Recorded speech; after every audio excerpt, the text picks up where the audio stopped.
원리로 이해하는 양쌤의 중학교 과학인강 6. 운동하는 물체는 에너지를 가져를 배워보도록 하겠습니다. 빠르게 움직이는 볼링공은 볼링핀을 쓰러뜨리는 일을 해요. 이처럼 운동하는 물체는 다른 물체에 일을 할 수 있는 에너지를 가지고 있는 거예요. 이렇게 운동하는 물체는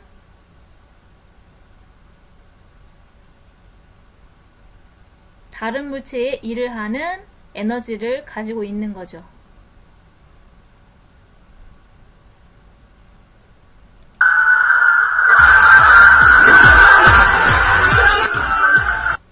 자, 이처럼 운동하는 물체는 다른 물체에 일을 할 수 있는 에너지를 가지고 있는데, 운동하는 물체가 가지는 에너지를 운동 에너지라고 하는 거예요. 그러니까 운동하는 물체가 가지는 에너지니까 운동 에너지라고 하는 거예요.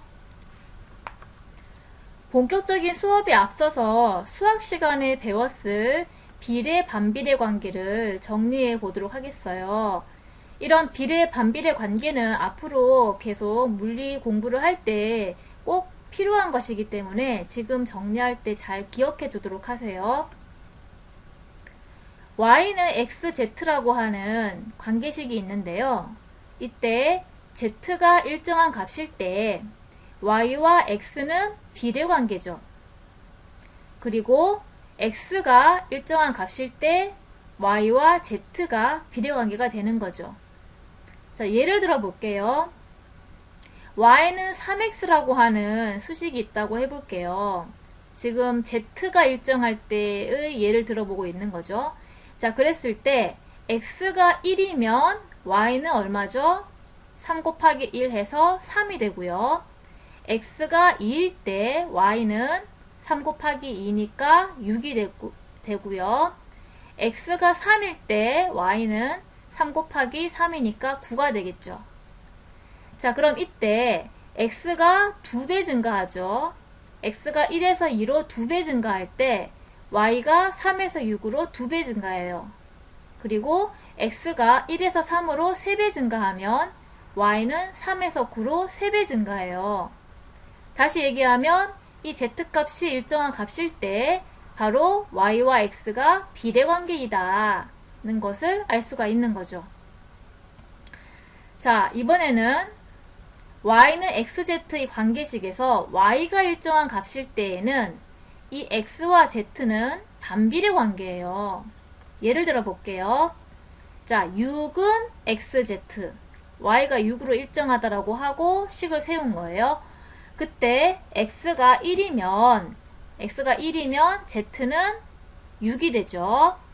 x가 2면 x에 2를 넣으면 2를 이항했을 때 z는 6 나누기 2니까 3이 되겠죠.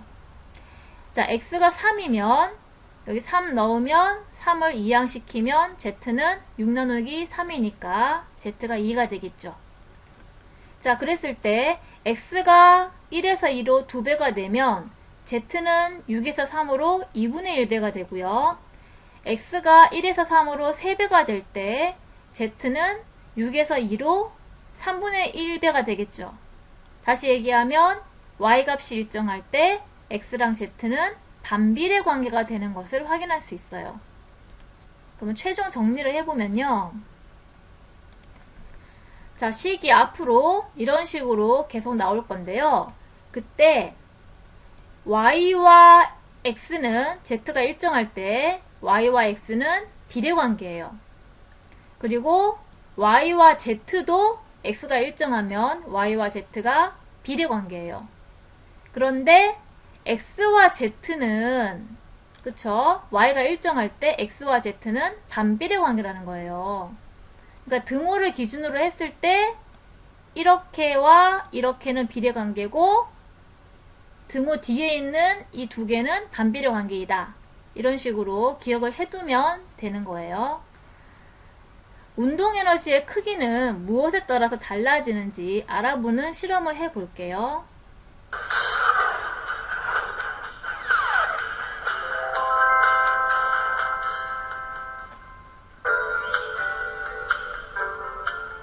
물체의 질량과 속력에 따라 운동 에너지의 크기가 어떻게 달라지는지 측정해 보겠습니다.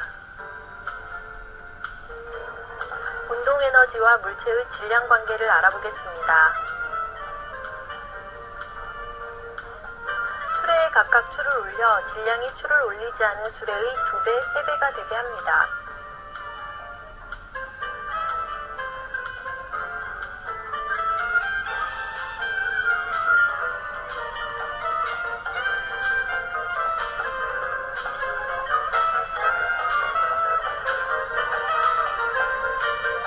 수레 3개를 출발선에 나란히 놓고 나무 막대로 동시에 밀어 나무 도막과 충돌시킵니다.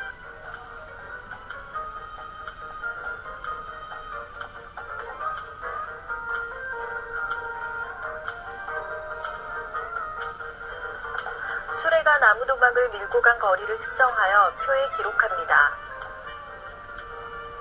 수레의 질량을 가로축으로 하고 나무 도막의 이동 거리를 세로축으로 하여 그래프를 그립니다. 운동 에너지와 물체의 속력 관계를 알아보겠습니다. 속력 측정기를 스탠드에 고정하여 나무 도막 옆에 놓습니다.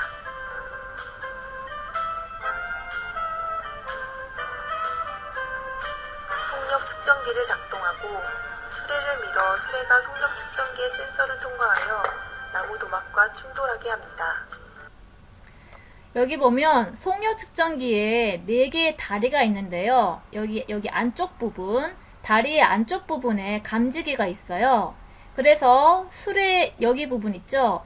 여기가 속력 측정기의 이 감지기 사이를 지나갈 때 이 수레의 속력이 측정이 되어지는 거예요.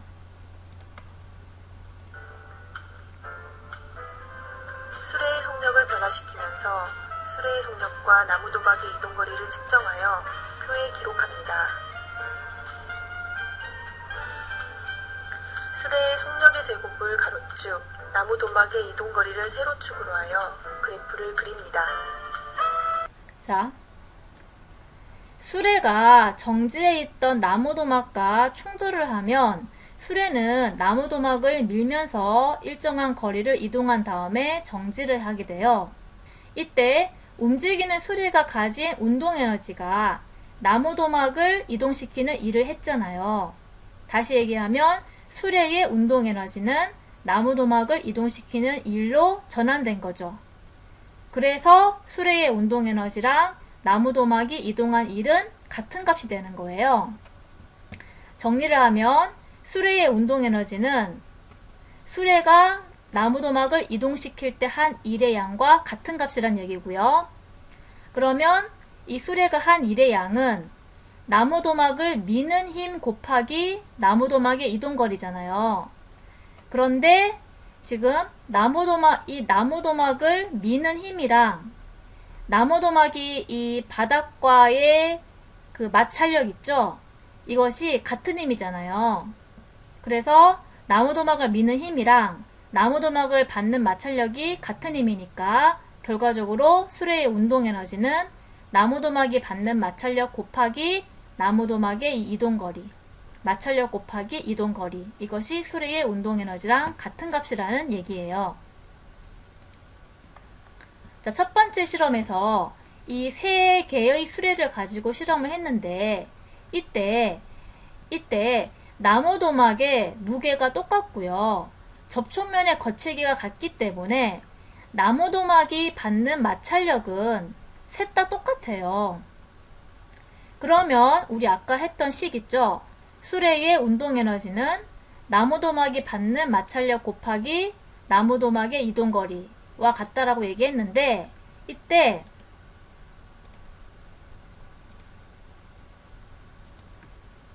나무 도막이 받는 마찰력이 지금 이 3개 다 일정한 값이라는 거죠. 같은 값이에요. 그러면 수레의 운동 에너지랑 나무 도막의 이동 거리는 비례하는 관계겠죠. 앞에서 비례 반비례 설명할 때 했던 내용이잖아요. 자, 첫 번째 실험에서 수레의 질량이 2배가 됐어요.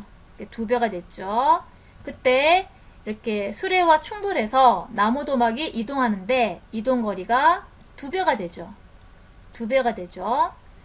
그리고 수레의 질량이 3배가 됐을 때, 3배가 됐을 때 나무 도막이 밀린 거리도 3배가 되죠. 이렇게 3배. 그런데 이때 나무 도막의 이동 거리는 수레의 운동 에너지랑 비례관계라고 얘기했잖아요. 그러면 나무 도막의 이동 거리가 1배일 때 수레의 운동 에너지도 1배란 얘기고, 나무 도막의 이동 거리가 2배일 때 수레의 운동 에너지도 2배였단 얘기고, 나무 도막의 이동 거리가 3배일 때 이 수레의 운동 에너지도 3배였단 얘기예요. 그럼 비교해봐요. 어때요? 질량이 2배 증가하면 운동 에너지가 2배 증가한다는 얘기죠. 질량이 3배 증가하면 운동 에너지도 3배 증가한다는 거잖아요. 결과적으로 이 물체의 운동 에너지는 물체의 질량과 비례관계라는 것을 이 실험을 통해서 알 수 있는 거예요. 자, 두 번째 실험은요. 수레의 속력을 다르게 했는데요. 수레의 속력이 2배가 되면, 자, 속력이 2배가 되면 나무 도막을 민 이동거리가 4배가 되죠. 이동거리가 4배가 되고요. 수레의 속력을 3배로 하면요. 속력이 3배가 되면 나무 도막의 이동거리가 9배가 되죠. 이동거리가 9배가 돼요. 자, 근데 아까 얘기했죠. 이동거리와 운동에너지가 비례하니까 이동거리가 1배일 때 수레의 운동에너지도 1배, 나무 도막의 이동거리가 4배일 때 수레의 운동에너지도 4배, 나무 도막의 이동거리가 9배이면 수레의 운동에너지도 9배란 얘기잖아요. 이동거리와 운동에너지가 비례관계니까. 그러면 총 정리를 해보면 어때요? 이 수레의 속력이 2배가 되면 운동에너지가 4배가 된다는 거잖아요. 그건 이걸 얘기하는 거죠. 자, 속력이 아니라 속력의 제곱을 구해볼게요. 자, 속력이 1배일 때 속력 제곱은 1의 제곱이니까 1배고, 속력이 2배일 때 속력 제곱은 2의 제곱이니까 4배일 거고, 속력이 3배일 때 속력 제곱은 3의 제곱이니까 9배잖아요.